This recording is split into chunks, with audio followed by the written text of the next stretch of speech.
سورۃ التکاثر کی جو آخری آیت ہے، ارشاد فرمایا ثم لتسألن یومئذ عن النعیم، پھر لازماً ضرور بھی ضرور تم سے سوال کیا جائے گا اس روز نعمتوں کے متعلق. یعنی اللہ تعالیٰ سوال فرمائیں گے، بعض پرس فرمائیں گے اور پوچھیں گے میدان حشر کے دن جو تمہیں دنیا میں نعمتیں عطا ہوئی ان کو کس طرح تم نے خرچ کیا اور کیسے استعمال کیا اور کیسے حاصل کیا.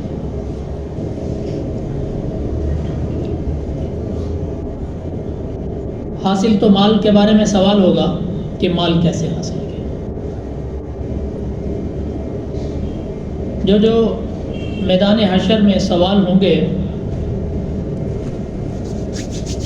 ان سارے سوالوں کا جواب اللہ تعالیٰ نے پہلے سے ہی دے دیا، عطا فرما دیا.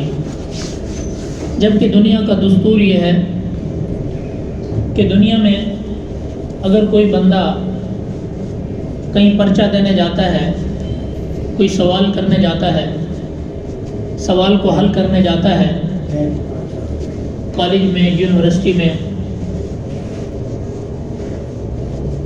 اگر پرچہ پہلے آؤٹ ہو جائے تو دنیا کا نظام یہ ہوتا ہے کہ دوبارہ اعلان ہو جاتا ہے امتحانات کا کہ اس سبجیکٹ کی دوبارہ تیاری کرو کیونکہ یہ پرچہ پہلے آؤٹ ہو گیا تھا، اس وجہ سے یہ آپ کا پرچہ کینسل ہے. لیکن جو میدان حشر میں اللہ تعالیٰ سوال فرمائیں گے ان کا پرچہ آج سے 1400 سال پہلے آؤٹ ہو چکا ہے. اللہ تعالیٰ نے ان سارے کے سارے سوالوں کا جواب عطا فرما دیا ہے. نبی کریم صلی اللہ علیہ وسلم نے ان سوالوں کی تفصیل کچھ اس طرح بیان فرمائی. آپ صلی اللہ علیہ وسلم نے فرمایا میدان حشر کا دن ہوگا، کوئی شخص ایک قدم بھی آگے نہیں بڑھ سکے گا جنت کی طرف جب تک وہ ان 5 سوالوں کا جواب نہ دے دے. یہ وہ پرچہ آؤٹ ہو گیا اور ہمیں سوالوں کا جواب بھی معلوم ہو گیا.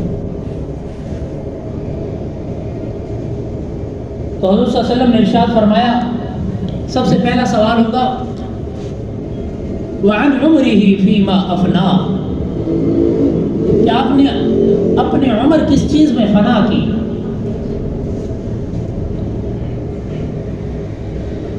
وَعَنْ شَبَابِهِ فِي مَا أَبْلَا،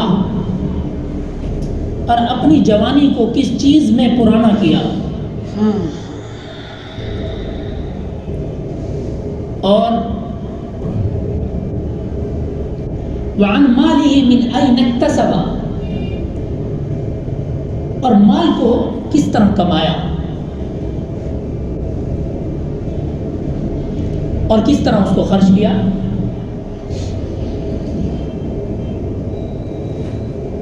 اور اپنے علم پر کتنا عمل کیا. یہ 5 سوال ہوں گے بنیادی طور پہ. پہلا سوال وَعَنْ عُمْرِهِ فِي مَا أَفْنَا، اور اپنی عمر کو کس چیز میں فنا کیا. یہ جو اللہ تعالیٰ نے مجھے اور آپ سب کو یہ عمر عطا فرمائی ہے، یہ زندگی عطا فرمائی ہے، یہ ہم نے کسی کو کہی نہیں تھی کہ ہمیں دو. یہ اللہ تعالیٰ نے خود ایک خاص کرم فرمایا، یہ ہمیں زندگی عطا فرمائی، یہ ہمیں عمر عطا فرمائی.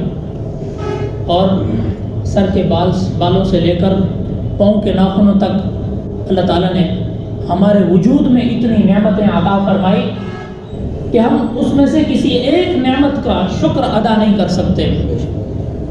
اللہ تعالیٰ کی اتنی نعمتیں ہیں اپنے سر کے بالوں سے لے کر پاؤں کے ناخنوں تک کہ اس میں ایک ایک نعمت میں ایک ایک جہان ہے. اتنا وسیع نعمتیں عطا فرمائی.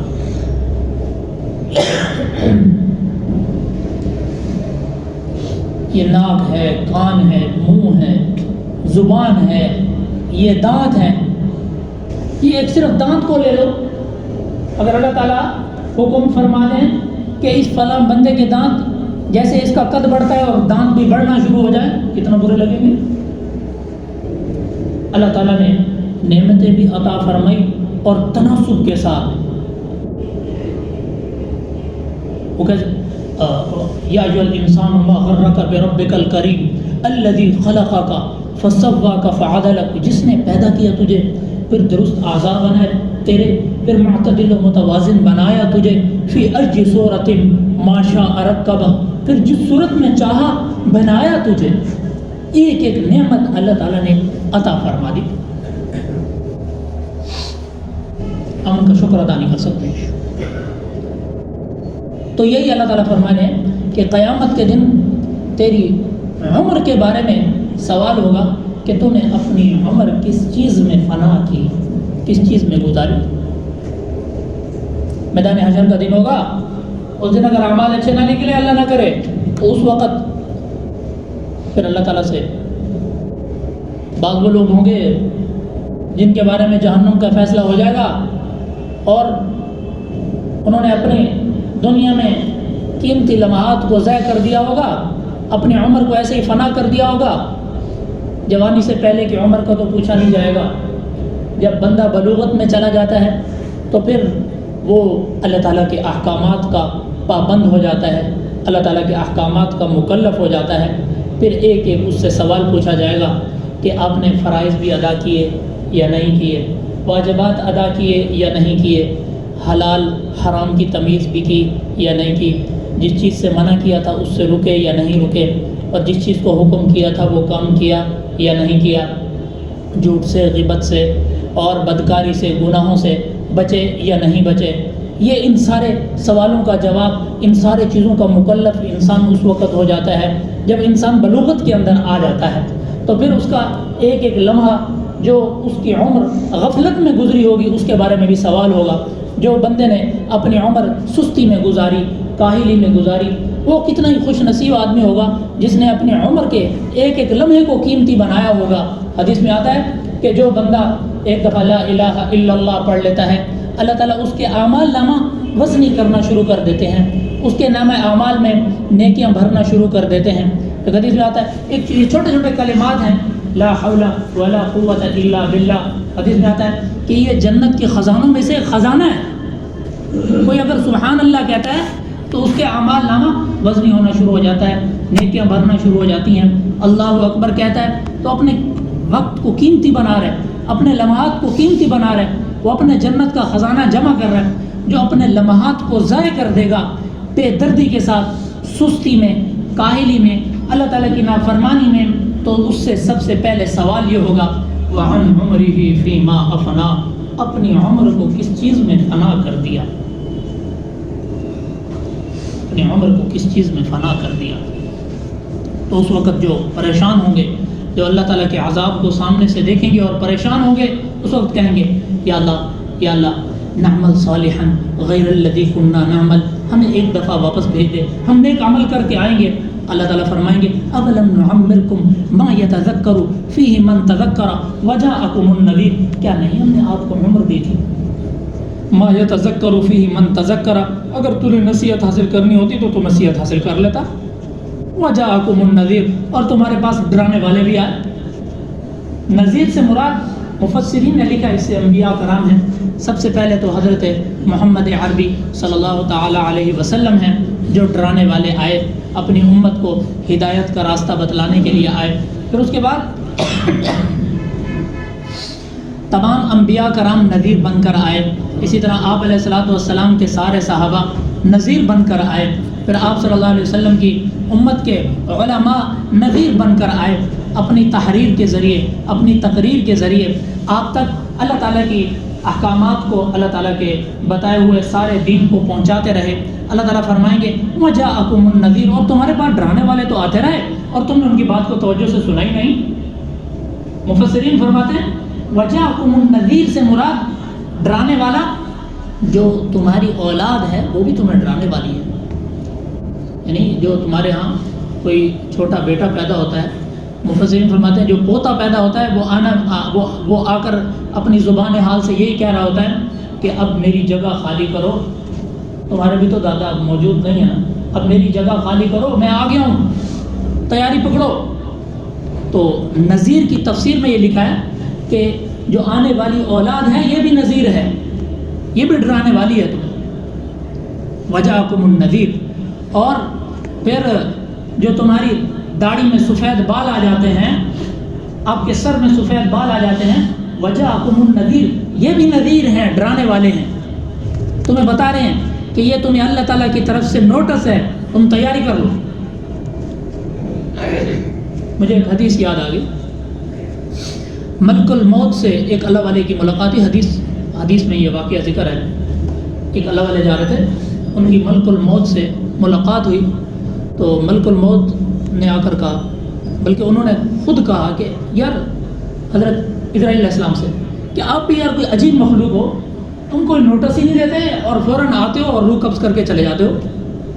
دنیا کا حالانکہ دستور ہے، جب کوئی کسی محکمے کی طرف سے کوئی خاص احکامات جاری ہوتے ہیں پہلے نوٹس جاری ہوتا ہے، سرکاری، مثال کے طور میں آپ کو مثال دے رہا ہوں، سرکاری گھر چھوڑنا ہو پہلے نوٹس آتا ہے 3 مہینے پہلے، چند ماہ پہلے، 1 سال پہلے خود ہی پتہ چل جاتا ہے یار ہم قریب یہاں سے نکلنے والے ہیں۔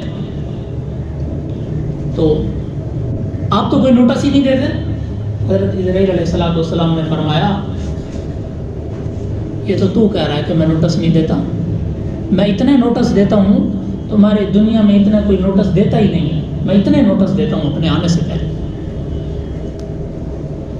جب تم روزانہ اپنے کانوں سے اعلان سنتے ہو موت کے، وفات کے، یہ میری طرف سے نوٹس ہوتا ہے، اور جب تمہیں بخار ہوتا ہے تو وہ میری طرف سے نوٹس ہوتا ہے، جب تمہاری طبیعت خراب ہوتی ہے اور تمہیں کوئی بیماری لاحق ہوتی ہے یہ میری طرف سے نوٹس ہوتا ہے، اور پھر جب تمہارے اولاد پیدا ہوتی ہے وہ میری طرف سے نوٹس ہوتا ہے، اور تمہاری داڑھی میں، سر میں بال سفید ہوتے ہیں وہ میری طرف سے نوٹس ہوتا ہے۔ افسوس سے یہ کہنا پڑ رہا ہے کہ میں تو اتنے نوٹس دیتا ہوں پر میرے نوٹس کا کوئی نوٹس ہی نہیں لیتا، میں بے بہا نوٹس دیتا ہوں۔ تو اس چیز کو حدیث میں آپ علیہ السلام نے ارشاد فرمایا کہ میدان حشر میں سب سے جو پہلا سوال جو پرچہ آؤٹ کیا رسول اللہ صلی اللہ علیہ وسلم نے، کہ سب سے پہلا جو سوال ہوگا وَعَنْ عُمْرِهِ فِي مَا أَفْنَا، اور اپنی عمر کو تم نے کس چیز میں فنا کر دیا، اپنی زندگی کے کوئی قیمتی لمحات تم نے ضائع تو نہیں کیے۔ یہی اللہ تعالیٰ فرما رہے ہیں اَوَلَمْ نُعَمِّرْكُمْ، جب وہ وہاں پر جا کر پچھتاوا کریں گے نا، نَعْمَلْ صَالِحًا غَيْرَ الَّذِي كُنَّا نَعْمَلْ، ہم نے ایک عمل کریں گے ہمیں ایک دفعہ واپس بھیج دو، تو یہی چیز اللہ تعالیٰ بھی فرما رہے ہیں اَوَلَمْ نُعَمِّرْكُمْ مَا يَتَذَكَّرُ فِيهِ مَنْ تَذَكَّرَ وَجَاءَكُمُ النَّذِيرُ، تو پھر اللہ تعالیٰ اس وقت یہی جواب دیں گے کیا ہم نے تمہیں ایک اچھی لمبی عمر نہیں دی تھی، تمہیں جوانی دی تھی، تمہیں پھر جوانی کے بعد بڑھاپا بھی دے دیا، تو جب تمہاری جوانی آئی تم یہی کہتے رہے تو ابھی تو جوان ہیں، حالانکہ بہترین وقت نیکیوں کو کمانے کا جوانی تھا، اس وقت قوت تھی، اس وقت طاقت تھی، اس وقت جس تم انداز سے اللہ تعالیٰ کو راضی کر سکتے تھے وہ اب اس عمر میں بھی نہیں کر سکتے، تم نے جوانی ایسے گزار دی۔ یہ اللہ تعالیٰ نبی کریم صلی اللہ علیہ وسلم نے فرمایا کہ دوسرا سوال یہی ہوگا عن شبابہ فیما ابلا، کہ تم نے اپنی، دوسرا سوال اللہ تعالیٰ فرمائیں گے اس وقت تک جنت میں داخل نہیں ہونے دیا جائے گا جب تک یہ 5 سوال نہ ہو جائیں۔ دوسرا سوال یہ ہوگا وعن شبابہ فیما ابلا، کہ تم نے اپنی جوانی کو کس طرح پرانا کیا۔ ابلا کا مطلب ہوتا ہے پرانا کرنا، کہ اپنی جوانی کیسے تم نے گزار دی۔ تو جوانی کی جو عبادت ہے وہ اللہ کے ہاں بڑی مقبول ہے، تو اس بارے میں سوال ہوگا کہ تم نے اپنی جوانی کیسے گزاری، اپنی جوانی کو گناہوں کی دلدل میں تو نہیں گزار دیا، روزانہ یہ کہہ کر تو نہیں گزار دیا کہ ابھی میری عمر ہی کیا ہے، ابھی کچھ میری عمر ڈھلے گی چلو پھر 5 وقت کا نمازی بن جاؤں گا، یہ نہیں پتا کہ کلا بل رانا علی قلوبہم ما کانوا یکسبون۔ جب بندہ کوئی گناہ کرتا ہے، یہ نماز چھوڑنا گناہ ہے، زنا کرنا گناہ ہے، غیبت کرنا گناہ ہے، جھوٹ بولنا گناہ ہے، کاروبار میں دھوکہ دینا گناہ ہے، جھوٹ بول کر کمانا گناہ ہے، یہ سارے کے سارے گناہ ہیں۔ جب بندہ یہ سوچتا ہے کہ یار ابھی تو بڑا وقت پڑا ہے، ابھی تو جوانی ہے، ابھی میری عمر کم ہے. نہیں نہیں، اللہ فرما رہا ہے کلا بل ران علی قلوبہم ما کانوا یکسبون، ہرگز نہیں بلکہ زنگ چڑھتا چلا جاتا ہے ان کے گناہوں کا ان کے دلوں پر بسبب اس کے جو وہ اپنے ہاتھوں سے کماتے ہیں. کلا بل ران علی قلوبہم ما کانوا یکسبون کلا انہم عن ربہم یومئذ لمحجوبون. جو اپنی جوانی میں یہی سوچتے رہتے ہیں نا، تو ان کے بارے میں اللہ تعالیٰ نے فرمایا ہرگز نہیں بلکہ وہ اپنے رب کے دیدار سے اس روز لازماً محروم ہوں گے. تو دوسرا سوال ہوگا کہ آپ نے اپنی جوانی کو کیسے پرانا کیا. پھر تیسرا سوال ہوگا، تیسرا سوال کافی لمبا ہے، تو عرض یہ ہے کہ یہ دنیا بالکل چھوٹی سی ہے، زندگی عارضی ہے، جو ایک ایک ہمارا لمحہ گزرتا چلا جا رہا ہے وہ ہماری انویسٹمنٹ ضائع ہوتی جا رہی ہے. ہماری انویسٹمنٹ، میں نے ایک مثال دی تھی کہ دنیا کے اندر ہم کوئی بھی کاروبار کرتے ہیں تو اس میں سب سے بڑی اہم چیز انویسٹمنٹ ہوتی ہے. جب ہماری انویسٹمنٹ نہ ہو تو لوگ آ کر گور کے دیکھتے ہیں کہ سامان ہے نہیں، ایسے آپ نے دکان بنا لی ہے. تو اسی طرح جو آخرت کی زندگی ہے تو اس کے اندر جو سب سے بڑی انویسٹمنٹ ہے یہ ہمارے گزرنے والے ایک ایک لمحہ ہے، ایک ایک لمحات ہیں. تو ہم اگر ان کو قیمتی بناتے چلے جائیں، اللہ تعالیٰ کے ذکر میں وقت کو لگائیں اور فارغ وقت ضائع نہ کریں اور اپنے وقت کو سستی کے ساتھ ضائع نہ کریں، تو پھر ہماری یہ جو انویسٹمنٹ ہے یہ آخرت میں ہمیں کام دے جائے گی.